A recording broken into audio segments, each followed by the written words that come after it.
toujours comme ni ma leen ko waxee ñu ngi ci journal People de la semaine ñuy samedi 2 octobre fii ci Leral TV canal 33 TNT ou canal 8 TV Orange Eutelsat 16A Gambie canal 28 wala ci Leral TV sur YouTube ou sur votre page Facebook à la présentation Seydina Tange Tandian mu Serigne Saliou mu leen koy présenté léegi nag dañuy dem ci beneen fee boo xamante ni jamono ji lëmbe na réseaux sociaux yi muy live yu ñuy def su ngeen fàttalikoo semaine bii ñu génn am na benn sénégalais boo xamante ni dañ koy tuddee souvent activiste mais du activiste sax dafay toog di def ay live di clash kooku nag du kenn ku dul Ousmane Ba benn doomu Sénégal la boo xamante ni mi ngi foofu ca Canada lu bëri liñ ko ràññee woon maanaam surtout jamonoy confinement bi ba nga xamante ni ñëpp a ngi toog seen kër amuñu luñ def dañ doon def ay live maanaam di wax lu leen neex di def nangam di joxe ay révélation di joxe ay sources yoo xamante ni nga foog ni que dañoo am ay preuve ci lu ñuy wax ndekete boobu ba tey lépp loo xamante ni Ousmane Ba mi ngi ko doon def di ko wax amu ci benn source amu ci benn preuve ay nit lañ yoo xamante ni seen source yëpp Facebook la maanaam Facebook la ñuy dem déglu fa benn affaire ñëw toog def seen live expliquer mel ni ñoom ñoo ko fekkee wala am nañ ci ay preuve mais comme ni ma koy waxee rek ñun ñoo leen gën a xarañ ci wàllum informatique ndaxte jamono ji ñuy toog di jàng di wuti xam-xam boobu ñoom ñi ngi feesal seen douche kër yi comme ni ko rappeur bi waxee Ngaaka Blindé moom bi muy jàng rap ñeen xaw ma ku mi doon crash mi ngi doon feesal seen douche kër yi mais Ousmane Ba na jàpp ni que ñun bi ñuy jàngi xam-xam ou bien di xam naka la ñuy détecter ay fen ak ay mensonge boobu moom mi ngi feesal seen douche kër yi ci biir loolu nag semaine bi ñu génn ginnaaw bi ñu génnee woon benn information fii ci journal People de la semaine ki ko génne woon di Seydina Tange Tandian mu Serigne Saliou ginnaaw bu Y'en a marre defee woon benn point de presse pour soutenir kooku di Kilifeu ak Simon gis ngeen ni que kii di leaderu Pastef di Ousmane Sonko dafa ñëwoon jël kaddu Barthélémy Dias ñëw jël fa kaddu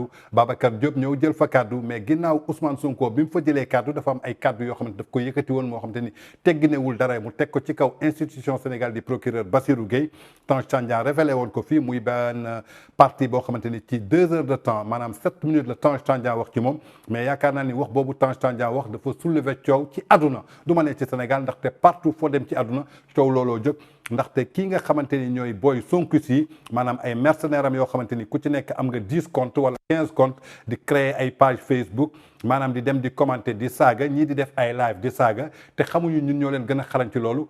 fii kooku di Ousmane Ba dafa génn def benn live bu mu defee live nag nee na waxoon na ni que Leral TV ak Dame Dieng ñoom ñooy sonal Ousmane Sonko ak Pastef te moom am na ay révélation yoo xamante ni dina ko wax ci Dame Dieng ndaxte dafa xam Dame Dieng bu baax a baax dina def ay révélation yu explosif ba sénégalais yëpp xam kan mooy Dame Dieng bi mu waxee loolu nag Dame Dieng dafa am cercle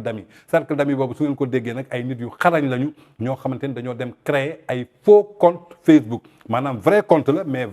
faux vrai compte Facebook la ñu créé bi ñu ko créé tamit dem dugg ci page Facebook Ousmane Ba bi ñu duggee ci moom nekk ak moom en ami bi ñu nekkee ak moom en ami nag ñu ne ñu di xool quoi ndax Ousmane Ba am na information wala amul information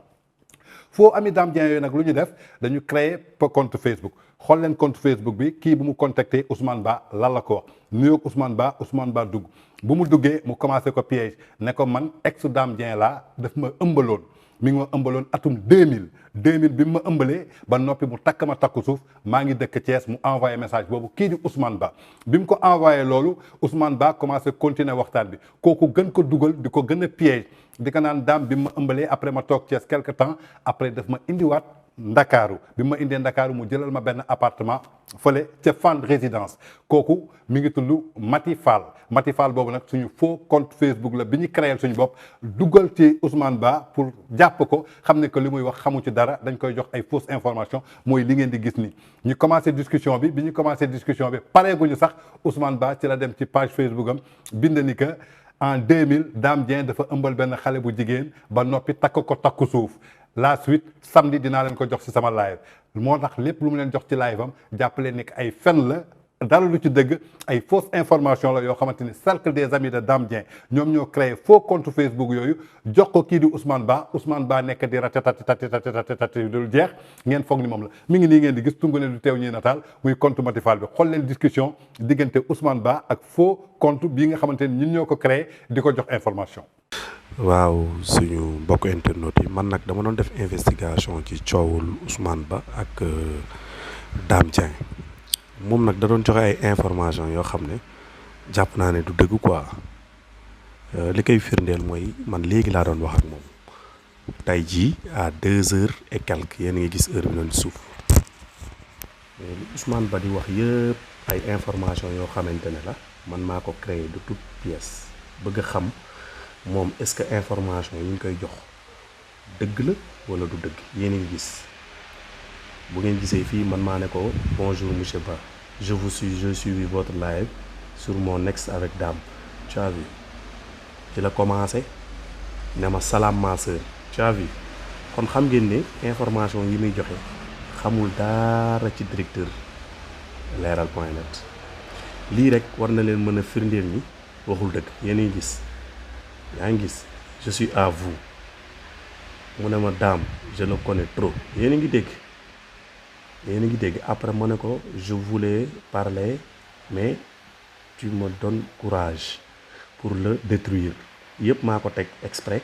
pour waxloo ko mu ne ma je suis à l'écoute ma sœur tu peux me faire confiance ma ne ko sûr yéen a ngi gis message yaa ngi nii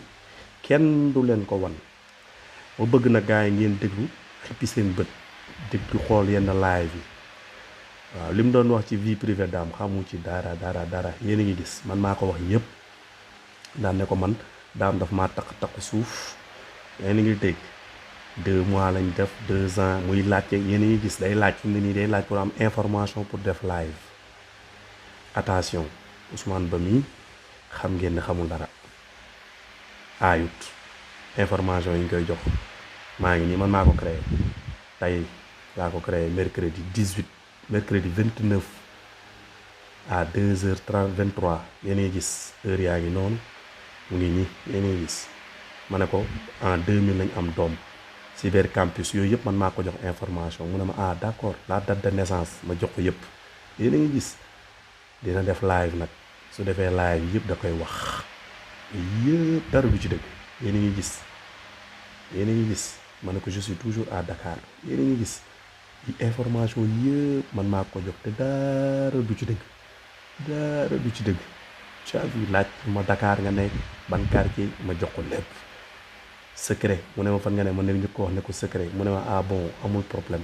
Ibou Kane ndax Ibrahima Dieng la ko tuddee mooy rakkam bi nga xam ne moom la waxoon ci live ma ne ko déedéet da ngaa juum tuddeewu ko benn xaritam la ko tuddee yéen a ngi gis kon xam ngeen ne kii waxul dëgg ma bëgg nag sénégalais yi ngeen xippi seen bopp te déglu live yu baax xam ngeen ne kii neex naa nax mu ne dafa aay te aayut piégé nañ ko ba jàpp ko yéen a ngi gis ngeen ñu noonu fii laa mujjee ak moom caavi mu ne ma ndax 2 garçons gis ngeen dina ko wax ci live am de yéen a ngi gis actuellement 2 garçons laa ko wax mu validé fii lañ ñam kon sama gars yi bu leen bouger ma jox ko maam Cheikh mooy 2e bi 3e bi ma ne ko 3e mu Samira ma ne ko Asnar Dieng tur yi yëpp nag dama ko fabriqué sama gars yi mu ne ma Caps mooy taaw gis ngeen yéen a ngi gis lii moom werante ko xante ki tubay la yëpp moo ko wax gis ngeen yéen a ngi gis ma bëgg a tëj nag waxtaan wi nag gis nga yi mu wax ci Dame xamul Dame mosu ko gis ngeen yéen a ngi gis ma tëj waxtaan bi fii faites très attention ci Ousmane Ba mi sama gars yi waaw lu vidéo bu mu def rek dañ ko war a partager ci site internet yi nañ def très attention ci li ñuy def bañ a yàq doomu aadama bañ a wax lu nga xam ne dara du ci dëgg kii ku ko xam-xam ne li muy wax dara du ci dëgg sama benn faux compte laa créé piégé ko moom muusul bu muusoon dina comprendre waaw mais dina xam ne lépp dëgg la mu ngi noonu nag sama gars yi yéen nag la ñuy bàyyi ngeen apprécier xam ne Ousmane Ba mii di def live di attaqué patron de presse yi mu ngi noonu attaqué Dame di wax naka su dul noonu di wax lu ko neex te musul gis Dame lii firnde la que ne information yi muy jot munu ko am lu dul ñu ko koy jox waaw te lii preuve la wane ne li mu def dara du ci dëgg waaw kon sama gars yi ci beneen vidéo beneen investigation ñun loolu rek mooy suñu njariñ te loolu la ñuy def incha allah sama gars yi neen def xam naa ne guddi na mais bii mooy 2e vidéo bu may def ci Ousmane Ba comme ni ngeen ko gisee Ousmane Ba dama koy waxloo ba léegi il fait 2h49 dégg nga mu ne ma nu mu tudd ma wax ko ay information jabaru daaw nu mu tudd ak doom yi ni ñu tudd ma ne ko attends je reviens je couche mon fils j'arrive maa ko tey yii yëpp maa ko tey parce que dama ko bëggoon a wax loo xaarloo ko tuuti mu ne d'accord bi mu ne d'accord waaw après moo jox ko turu doom première doom bi ma ne ko novembre 2016 deuxième doom 2018 troisième doom 2020 tous des garçons ah après ma ne ko bye bu ma ci feeñ maa ko tey yëpp maa ko tey mu ne ma wallaahi doo si feeñ yéen a ngi dégg ba pare ma laaj ko ne ko ndax information yi nga joxe nii ku jigéen moo la ko jox son ex mu ne ma waaw yéen a ngi dégg kon xam ngeen ne dañ koy jox information mu ne ma donc les enfants de Samira mooy beneen jabaru daam bi nee na ci ay waxam nu ñu tudd ma joxaat ko ay tur yaa ngi dégg fi laa ko laajee ma ne ko les autres informations que l'autre jour ki nga doon wax xanaa son ex mu ne ma oui c'est un ex qui me l'a donné yéen a ngi gis de kon xam ngeen ne yi mu nekkee nii daara du ci dëgg yi muy wax ni di live daara du ci dëgg léegi mu ne ma il a endetté nee na daam daa leb kooku daw te du dëgg xam ngeen ne kii li muy wax dara du ci dëgg léegi ma wax ko commencé ko jox tur yi ma ne ko Yankooba la tudd xaritam la ko tuddee Yankooba mii nag c'est un patron de site waaw moom la ko tuddee xaritam la yéen a ngi gis mu ne ma sûrement c'est le Yankooba du ministre ma ne ko déedéet Yankooba Sané pas le ministre gis ngeen sama gars yi nay leer partager leen vidéo yi yéen a ngi gis il fait 2h 3h moins parce que dama bëgg a jàpp Ousmane Ba mi xam li muy wax dara du ci dëgg yéen a ngi naan gis nga yéen a ngi bëgg a gis ne muy chargé Yankooba Diattara te xamul nu mu demee yéen a ngi gis ma jox ko 3 tours waaw nee na mu bàyyi ma jox ko 3 tours yi après ma dem tëddi. lu gis ngeen déjà discussion baa ngi noonu li ngeen gis ci discussion bi mu continuer di discuter ak moom kooku gën ko dugal ne ko am na beneen jabaram bi mu takk mi ngi tudd Samira ñaata doom la ñu am mu ne ko am nañu ñetti doom te jàppalee ni que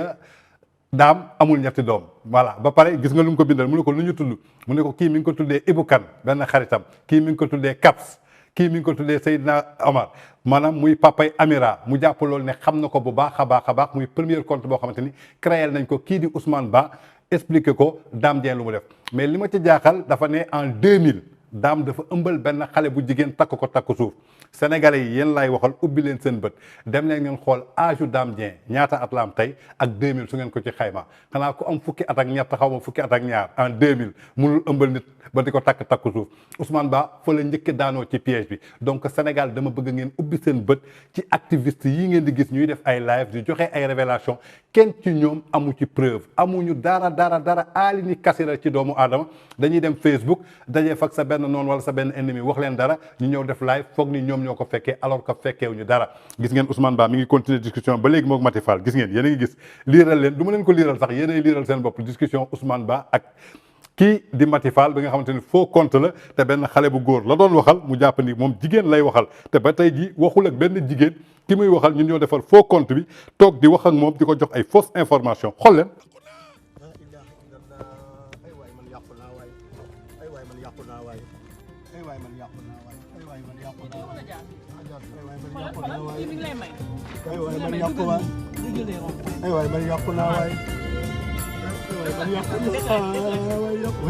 boobu di premier faux compte boo xamante ni jox nañ ko kii di Ousmane ba tey yemuñu foofu dañuy créer beneen faux compte boo xamante ni dañ ko jox Ousmane xoolal message bi ñu ko envoyé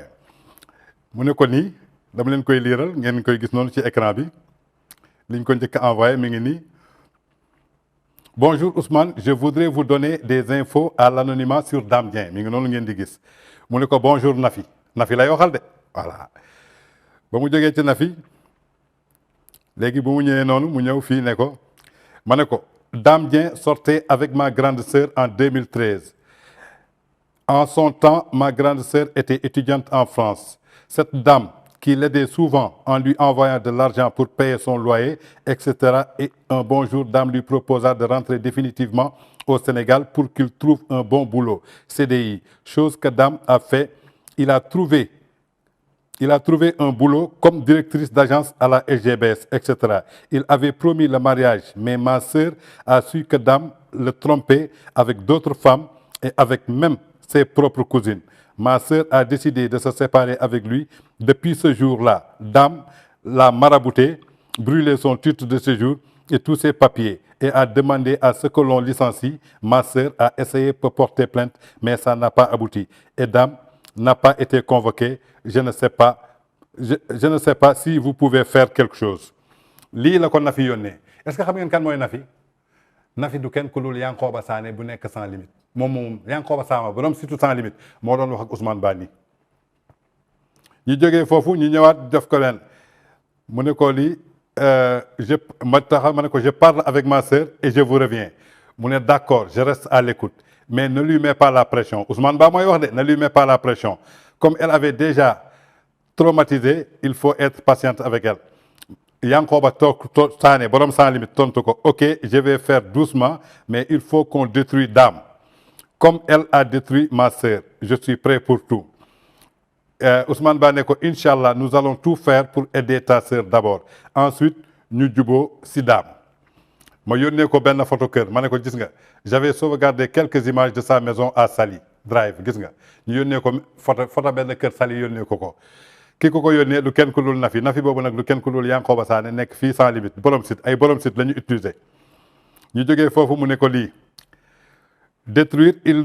il nous montre toujours qu'il a du pouvoir on veut se venger on a tout essayé moom moo ko wax de Dame avait même piraté son Viber et son temps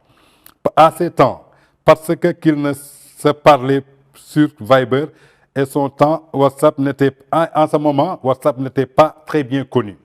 Ousmane Ba ne ko je comprends Dame il est futé en informatique mais c'est mon talibé en ce domaine Ousmane Ba moo wax de ne c'est son talibé en ce domaine demande à sa sœur si elle a des images compromettantes de Dame si vous me permettez aussi je vais partager l'histoire anonyme Ousmane Ba mooy wax de te xamul ni que ki muy waxal c'est dans le cercle des amis de Dame ñoom ñoo ko piégé sur Facebook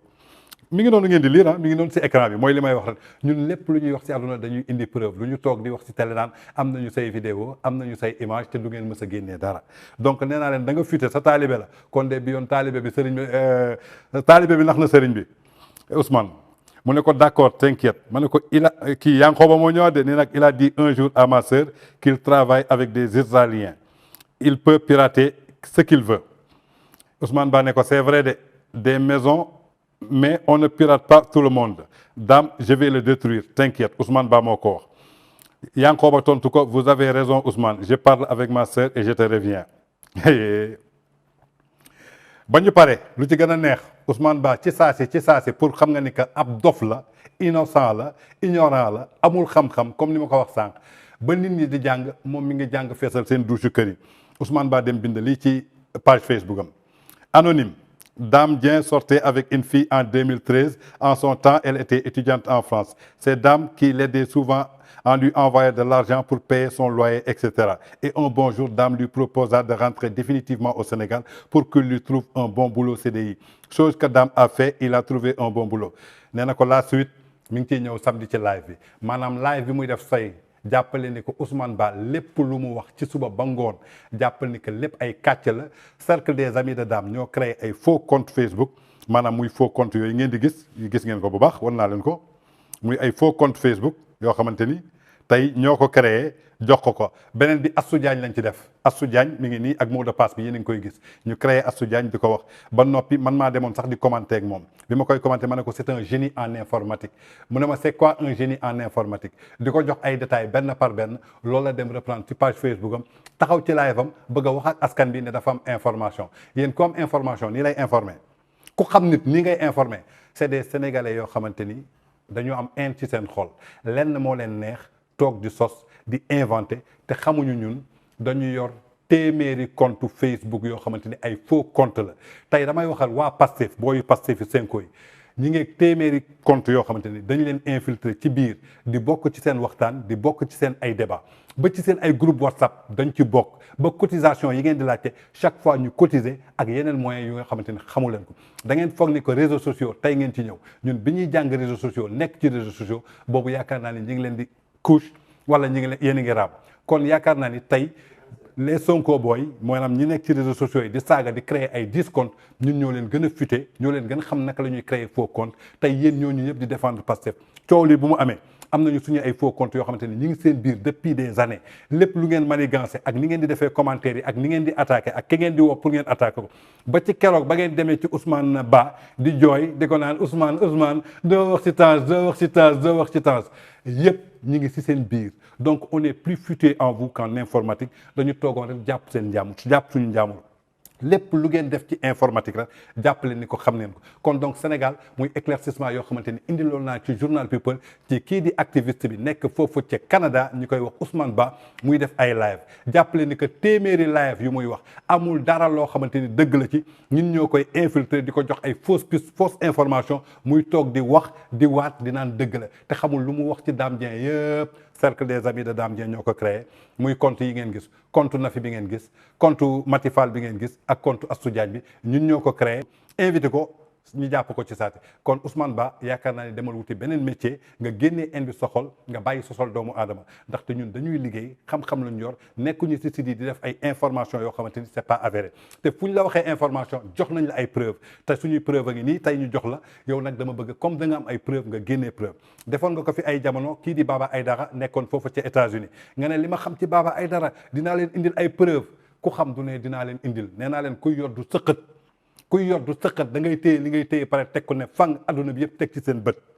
sénégalais nag dafa am ñoo xamante ni bugguñu comprendre mooy li ma ko waxee keroog am ñoo xam dañuy déglu pour analyser pour comprendre lan mooy dëgg am ñoo xamante ni dañuy déglu uniquement pour répondre moo tax su ngeen waxee rek ñu ne tëll la ñu téye wax ji yóbbu ko foo xamante ni eggu fi bi nga waxee ci Baba Aïdara di ngeen di ay preuve mosoo indi ay preuve fenn journal nga cëb nga teg nga ne Baba Aïdara xam naa yaayam Ulay Saw la tudd te yow ba ngay naan xam nga yaayam dem nga gis yaayam Baba Aïdara yaayam génn na 14 ans bi ngay wax gis xam nga yaayam muy première kàcc boo xamante ni kàccaat nga ko ci réseaux sociaux yi askan bi gis la kon donc képp koo xamante ni yaa ngi dégluti ay live Ousmane Ba jàppal ni amul benn information ay kàcc lay wax li muy wax dara du ci dëgg ñun infiltré yi ñooy dugg ci ay page Facebook am avec plusieurs noms ñett yi laa leen génneel de mais on a plus de 500 comptes faux comptes page Facebook yoo xamante ni infiltré nañu seen secteur boobu yëpp surtout les Sonko boy ñoom Hannibal li may wax xam ngeen ko Fatmata Danso li may wax xam ngeen ko Issa Diène li may wax xam ngeen ko damay waxtaan ak yow guddeeg bëccëg di la teg ci ay piste nga foog ne yaa ngi ci yoon nekkoo ci dara man maa lay teg ci ay fausse piste ngeen taxaw ci télé bi di mbelelele foog ni li ngeen di wax dëgg la amu leen benn dëgg boo xamante ni yéen a ngi koy wax bañ na ko sax ba bi ngeen di commentaire ci bi ma waxee ci Sonko fan ngeen dem sàccakatu or bi Las Vegas maa leen ci sërëxal yéen gëm ngeen ni Tange Tandian dem Amérique sàcc ooru ndaw su jigéen koo xamante ni bi muy nekk ci kër gi yow Tange nekk ci kër gi Ndiouga Thiam moo nekk ci kër gi Guy gi moo nekk ci kër gi Gomis moo nekk ci kër gi nga teggi ñooñu ñëpp nga ñëw nga ne Tange Tandian moo sàcc sama or benn dama leen koy wax rek mu ñu sàcc la octobre le 19 octobre lañ sàcc sa or yow 19 octobre réclamé wo sa or nga bàyyi ba décembre toog ci télé di naan Tange moo sàcc sama or lan moo lalu ci ginnaaw posez-vous cette question lu tax laaju ko Ndiouga Thiam lu tax laaju ko Guy gi ndaxte dafa doon fëgg Guy gi pour Guy gi tëddee ko nee naa leen ab caga bu jigéen la boo xam ne da doon taxawaalu biir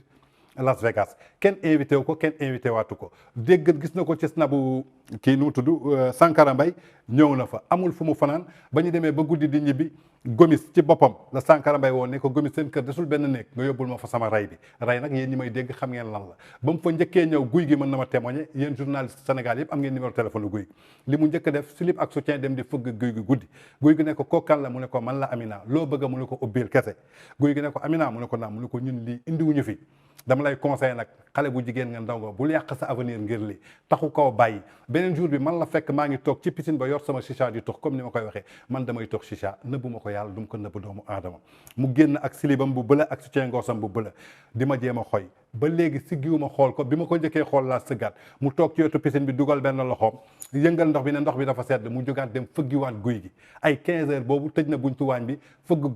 Guy gi ne ko Amina mu ne ko naa mu ne ko te ngaa dem soli sa yére te nga bama di woo leen Guy gi téléphone ngeen wax ndax li may wax dama ko inventé wala inventé wu ma ba mu xamee ni que nag tey mu tuumaal Ndiouga Thiam du ci am bës tuumaal guy gi ñemewu ko parce que dafa ragal ay fansam Gomis peut-être kenn xamu ko nee na xaaral ma dugg ci Tange Baba Aïdara wax na leen ko nee na leen Amérique lu mu toll Tange sàcc sa or ba pare Tange jëlaat ay bagages am yéeg dem aéroport dellu si waat loolu du Amérique dafa am ay loi am nit ki su la sàccee da nga koy dem porter ji plainte comme da nga ci am ay preuve donc kooku nee naa leen man du ma ko tontu te man maa leen saxal sàcc or boobu ngeen jógee foofu duggaat ci affaire audio Ouzin Keita dégg ngeen bu baax ab xale bu jigéen moo woo Ouzin Keita di ko piège comme ni ngeen di def rek maanaam Ouzin waxal ni Tange moo la njëkk a tëddee waxal nangam sangam Ouzin ba léegi comprendre lu muy wax ki ko créé woon du kenn ku dul benn animatrice bu nekk fii ci benn télé te ki ko santoon benn kër artiste la nekkoon artiste ba xolam a jeex donc moo taxoon ñu ne xaaral ñu xool nu ñuy daanelee Tange ba tey jii sottiwul ana artiste bi ko defoon kenn jéggatu ko fay na kooku dafa jar a tontu ma saxal leen loolu ba ngeen jógee foofu ñaar yooyu ngeen am Kaliphone wax na leen ko 6 mois de cela waxu leen waxum sàcc or waxu leen waxum Ouzin Keita ngeen xëy tëb Ouzin Keita sàcc or dama ni kuy sàcc or États-Unis lu ñëw taxaw ci télé yi di wax man ay preuve laa leen jox génnee leen ma ay preuve donc dafa am yoo xamante ni matuta tontu matuta wax dañ leen infiltrer di leen conduire ñun fu ñu leen bëgg a conduire foofu lañ leen di conduire fa laa xamee ne nag ay nag ngeen xamu leen dara saaga ngeen jàng te saaga fajul dara si vous êtes des patriotes ngeen am ay idées da ngeen di indi débat d'idées le Sénégal a besoin des débats d'idées Sénégal dafa bëgg koo xamante ni dafa démocratique te xam nga démocratique mooy lan maanaam koo xamante ni da ngay nangu tey ñu wax sa leader dara nga accepté ko avec philosophie ndaxte moom day wax yeneen leader leneen ñooñu accepté ko ndax philosophie sëñ Modou Kara gënu leen ko tey sëriñ la am na ay taalibe mais keroog ba ñu taxawee dafa ne ay taalibeem man maa dugg ci politique lépp luñ ma wax bu leen tontu bu leen commentaire leader noonu lay def ndaxte man maa dugg ci politique su woon ci diine ji laa yem tey kenn du ma commentaire kenn du ma saaga donc il faut être comme ça il faut être des patriotes muy li ñu leen indiloon ci Ousmane Ba nga xamante ni moo dàq kàcce ci activistes yi sànni nañ ko suñu caas mordre na ko indi nañ ko rapidement nit ki suñu la joxee information sax balaa ngay publier sa Facebook def sa live demal nga defee sa investigation ndaxte xamoo ku nekk ci ginnaaw Facebook bi góor nga doon waxal muy Mati Fall Astou Diagne nga doon waxal muy man mii di Tange Tandian Nafi nga doon waxal muy Yankhoba Sané borom sanslimite.com sans limite surtout sans limite ki ko moom kooku nga doon waxal mu jox la turu Nafi ñu jox la ay fausse information nga commencé bind sa page Facebook commencé lëre nit ñi ba pare di def say live di fen ay fen yu tooy xep Ousmane Ba rusal yàlla mi ngi lay seet donc Sénégal ñii ñi ngi nii la ñuy fenee nii la ñuy décortiquer di joxe ay fausse information ñu amul xel nag toog di leen déglu. sab aaw jeng lay sant fanweer demee la ñett falu Kajoor kenn rek moom la ci aawam santul jeng mooy Birima bi mu génnee gàddaay teñ may ko koddu Juuf te ne ko la commencé ci koddu bii ba ci jogob ndaw mës liggéey gi mës sa dagg boo ko wunul wujj kon fanweer demee la ñaar yëpp kenn ku ci ne kër maami daam jeng mi moom leeral la sab aaw doon seen xeet amuñu dëmm amuñu jaam amuñu gor benn tànk duñu neexal waxtaan duñu waru mol duñu naan puux duñu ŋàbbi saak duñu lekk noppi nag kooku mooy daam jéeg moom leeral di ay waay man yàqu naa waay ay waay man yàqu naa waay ay waay man yàqu waay ay waay man yàqu naa waay ay waay man yàqu naa waay man capitaine Kara